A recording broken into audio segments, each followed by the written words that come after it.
Hello प्यारे विद्यार्थियों, आप सबका आपके अपने YouTube चैनल लक्ष्य ट्यूटोरियल्स पर मैं नित्यानंद मिश्रा हार्दिक स्वागत करता हूं।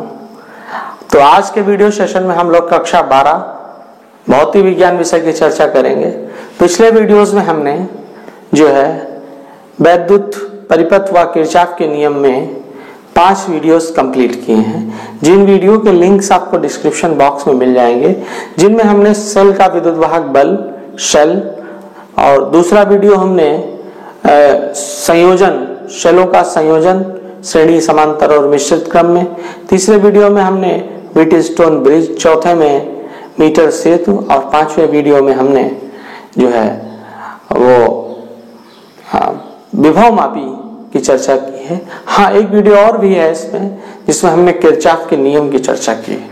इन वीडियोस के लिंक आपको डिस्क्रिप्शन बॉक्स में मिल जाएंगे, जहां से आप इन वीडियोस को इजीली देख सकते हैं और फिर आपको ये थ्योरी समझने में बहुत ही आसानी रहेगी। ये जो न्यूमेरिकल प्रॉब्लम्स हम आज थ्योरी समझने के बाद आप न्यूमेरिकल इजीली लगा सकते हैं। न्यूमेरिकल प्रॉब्लम्स की तरफ बढ़ते हैं। देखिए, पहला न्यूमेरिकल जो है वो कह रहा है संलग्न चित्र में तुल्य प्रतिरोध की गणना करिए, और प्रतिरोध दिए हुए हैं।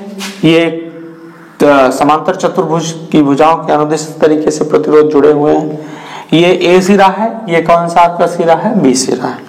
तो इस तरीके से हम इस चित्र को देखते हैं। इस चित्र को देखने से लगता है कि P बाई क्यू बराबर R बाई S है, क्योंकि ये P होता है, ये Q होता है, ये R होता है और ये S होता है। अतः यह व्हीटस्टोन ब्रिज सेतु भी लिख सकते हैं कि साम्यावस्था का क्या है? प्रतिबंध है। अतः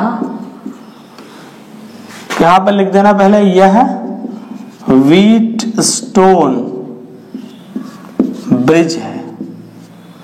क्या है?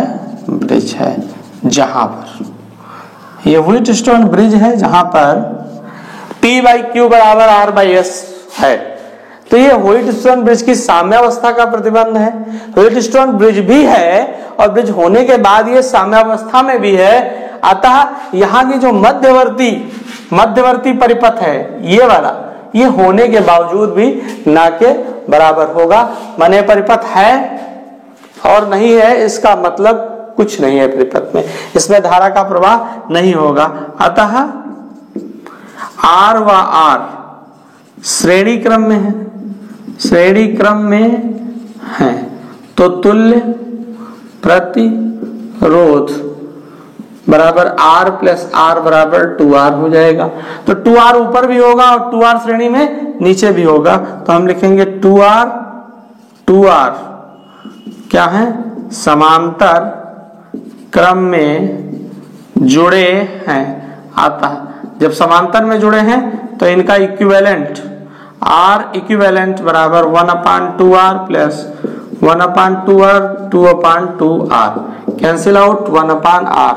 तो R इक्विवेलेंट क्या हो जाएगा? आपका R आ जाएगा।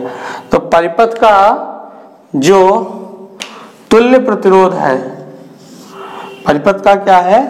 तुल्य प्रतिरोध। उस तुल्य प्रतिरोध का जो मान है वो क्या हो जाएगा? R के बराबर आ जाएगा। ये बात हम आशा करते हैं आपको समझ में आई होगी कि जब परिपथ में जो 4 भुजाओं के अनुदिश 4 प्रतिरोध जुड़े होते हैं और जिनकी भुजाओं का जो अनुपात P बाई क्यू बराबर R बाई S होता है, तो ऐसी स्थिति में क्या होता है? परिपथ व्हीटस्टोन परिपथ साम्यावस्था में होता है, और साम्यावस्था में P बाई क्यू बराबर R बाई S, माने बीच वाला जो लाइन है उसमें धारा का प्रवाह नहीं होगा। बढ़ते हैं दूसरे क्वेश्चन की तरफ। कह रहा है P व Q के बीच विभवांतर ज्ञात करो। P व Q के बीच क्या ज्ञात करना है? विभवांतर ज्ञात करना है। यहाँ 3 वोल्ट की बैटरी लगी है, ये 2 ओम का प्रतिरोध है और इधर वाला 1 ओम का प्रतिरोध है। चेक कर लेते हैं जरा एक बार। हाँ, ये 1 ओम का है, ये वाला प्रतिरोध आपका 1 ओम का है। तो सबसे पहले हम ये 3 वोल्ट की बैटरी का विद्युत वाहक बल इस दिशा में होगा, तो सबसे पहले हम VPQ लिखते हैं। तो बी पी क्यू जो है हम ये डायरेक्शन मानते हैं परिपथ की। बी पी क्यू का मतलब पी से क्यू की ओर आवेश जाएगा, तो बी पी क्यू। और इसमें जो बैटरी लगी है उसका विभव ऋणात्मक हो जाएगा, उसका विभव क्या होगा, ऋणात्मक होगा। और ये जो विभव है परिपथ का विभव, इसका मतलब बी पी क्यू जो है उसमें -3 वोल्ट इधर आ जाएगा, और परिपथ में जो धारा बह रही है और धारा गुणे तुल्य प्रतिरोध इक्विवेलेंट हमने लिख दिया। तो देखिए R इक्विवेलेंट यहां पर क्या होगा, R 2 है, एक 2 ओम है, एक ओम है, 3 ओम हो जाएंगे, और ये श्रेणी में जुड़े हैं, आपको चित्र से ही दिखाई दे रहा। और परिपथ में धारा कितनी है, 2 एम्पियर है। तो V पी क्यू -3 बराबर I का मान 2 और R इक्विवेलेंट का मान बेटा क्या है, ये आपका R इक्विवेलेंट है, इसका मान 3 है। ठीक है, तो इसको हम सॉल्व करेंगे, कामा लगा करके हम यहाँ लिखते हैं B पी क्यू बराबर, देखिए ये 3 आपका इस साइड में जाएगा, ये 6 हो गया, तो 6 + 3 बराबर क्या आ जाएगा, 9 वोल्ट आ जाएगा। क्या आ जाएगा, 9 वोल्ट या 9 वोल्ट आपका आंसर आ गया। आपने R इक्विवेलेंट निकाल लिया।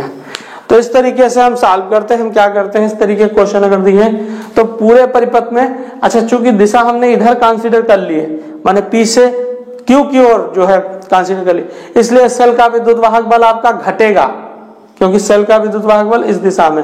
अगर यही सेल का विद्युत वाहक बल दूसरी दिशा में होता तो सेल का विद्युत वाहक बल क्या होता है, जुड़ता। अब तीसरे क्वेश्चन की तरफ बढ़ते हैं। तीसरा क्वेश्चन कह रहा है धारा का मान ज्ञात करो।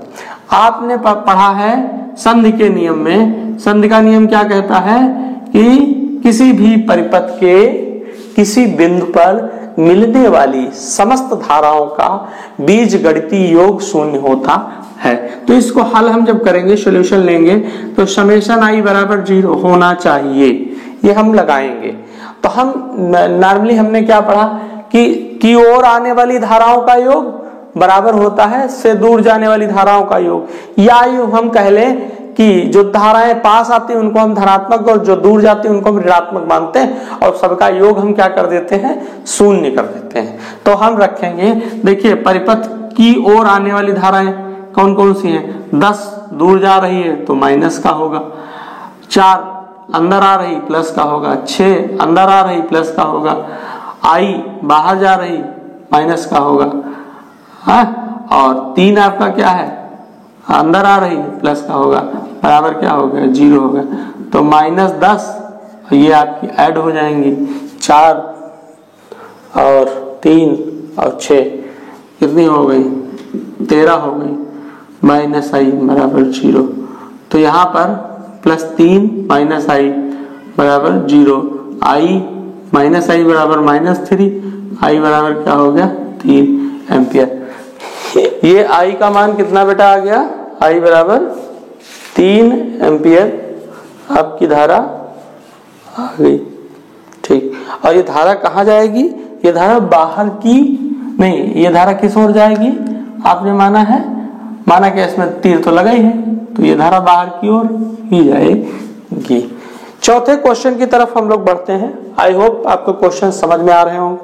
देखिए सबसे पहले क्वेश्चन सॉल्व करने का एक तरीका है, एक पेपर लीजिए, ठीक है, और वो पेपर आप जो है उसके ऊपर पहले फार्मूले राइट कर लीजिए, ठीक है, और फार्मूले राइट करने के बाद उनके प्रतीकों के जो है संकेत वो लिखिए कि कौन कौन सा प्रतीक होता है।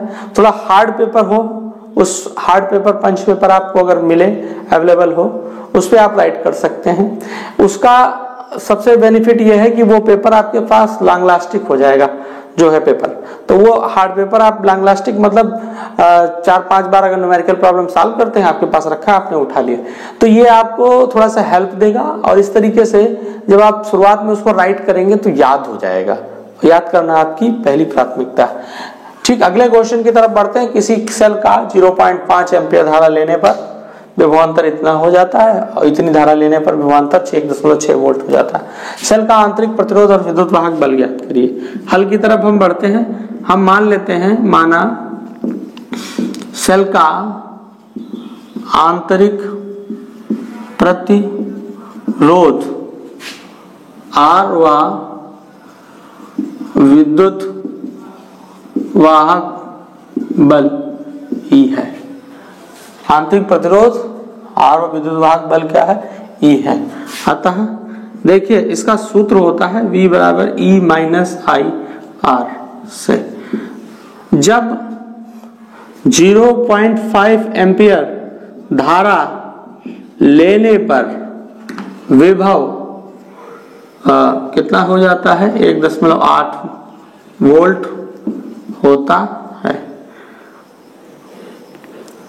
तो हम क्या लिखेंगे? 1.8 वोल्ट विभव हो गया, E हो गया माइनस I का मान 0.8, इसको हम इक्वेशन नंबर 1 मान लेते हैं।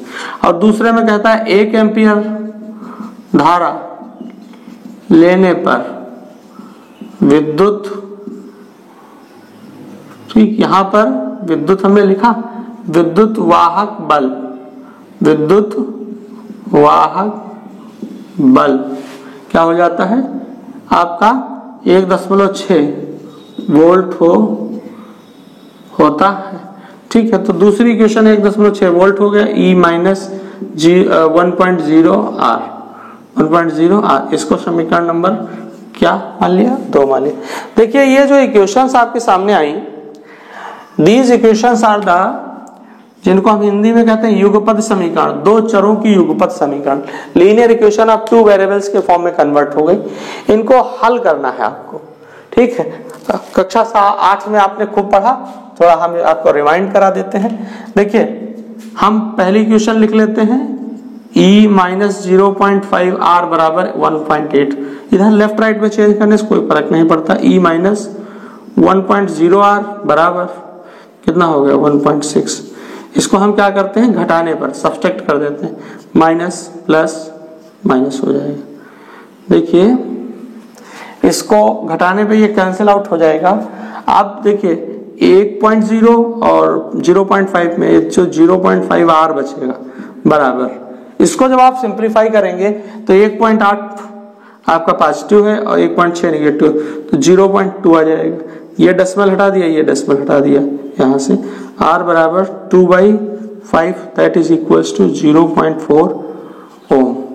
तो जो इंटरनल रेजिस्टेंस है अगर हम देखें, R बराबर 0.4 ओम, इस तरीके से आ गए। ये इंटरनल रेजिस्टेंस की वैल्यू आई। अब हमें इंटरनल रेजिस्टेंस के साथ साथ सेल का विद्युत वाहक बल भी निकालना है। क्या निकालना है? EMF भी निकालना है। तो उसके लिए हम किसी एक समीकरण का इस्तेमाल कर लेते हैं। मान लिया हम समीकरण नंबर 1 ले लें, ठीक है, तो हम क्या लिखते हैं? समीकरण 1 से, भाई समीकरण 1 क्या है? 1.8 बराबर E माइनस 0.5 R। तो E बराबर, इसको बेटा हमने लिखा इसी साइड में, रखा इसी में, इधर भेज दिया, तो इसको इधर भेजेंगे तो 1.8 प्लस 0.5 R हो जाएगा। इसको इधर भेज करके लिख उस साइड में दिया, इसको इधर रखा था, इसको इधर लिख दिया। ये आपके मैथमेटिकल टर्म्स को आपको इसको समझना है, क्योंकि ये मेथड अब आपके लेवल पर समझने के लिए आपको आवश्यक हो गया है। तो अब हम क्या करते हैं? 1.8 प्लस 0.5 इंटू 0.4 मल्टीप्लाई कर देते हैं, तो 1.8 प्लस 0.2 आ गया, तो ये 2 वोल्ट सेल का विद्युत वाहक बल आ जाएगा। तो इस तरीके से हमने सेल के विद्युत वाहक किसकी बल की चर्चा की, जो क्या आया? 2 वोल्ट आपका आ गया, और आंतरिक प्रतिरोध आपका कितना आया? 0.4 ओम आया। आशा करते हैं ये वीडियो सेशन आपको अच्छा लगा होगा। इसको लाइक कीजिए, अपने दोस्तों में, अपने क्लासमेट्स में इसको शेयर कीजिए, क्योंकि इस महामारी के दौर में ज्यादा से ज्यादा बच्चों का लाभ हो सके।